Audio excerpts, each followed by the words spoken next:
What do you think this recent attack was aimed at? Well, it's obvious. The recent attack was aimed at the Syrian government. It was aimed to destabilize it further. And at the same time, it was a very clear response to those who are arguing, like myself and others, that there should be a political settlement, that this ugly stalemate should not be allowed to continue any longer, and that the saner elements within the opposition should sit down and see what can be sorted out even at this late stage.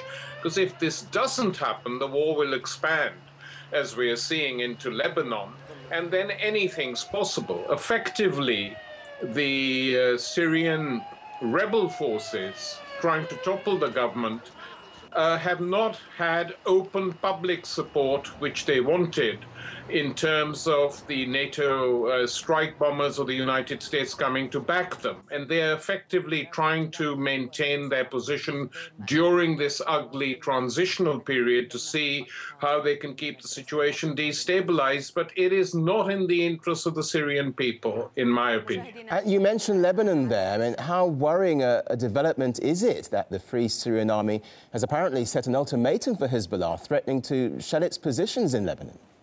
Well, if they can carry that out, which is an open question, because their bark is often worse than their bite. But were they to do that, they would be dealing with a totally different entity than they deal with in Syria, because Hezbollah is a popular mass organization with support of a very sizable section of the Lebanese population. And what that could do could be to reopen the wounds of previous civil wars in Lebanon, which no one wants, neither Hezbollah nor its opponents in that country. If this happened, I mean, might Western countries use this conflict as a means of targeting Hezbollah in Lebanon even?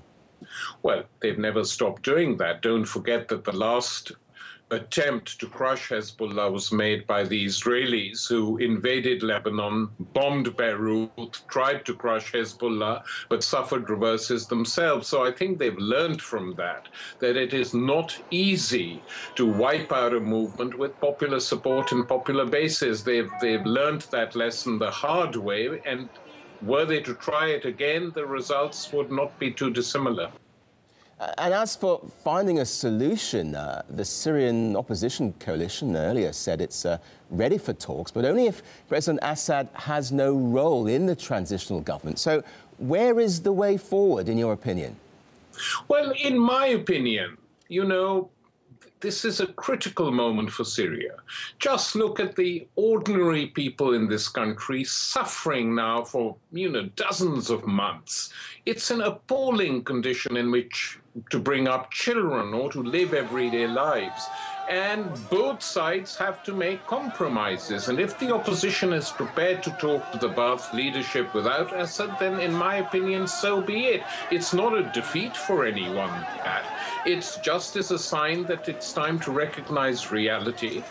Assad should leave, resign, and talks should open up. I don't think that should be seen as a defeat. It'd be a victory for the entire Syrian people were that to happen, and it would reassure many, many minorities in the country. OK, we'll leave it there. Tariq Ali, historian and Middle East expert, thank you for joining us here on RT today. Thank you.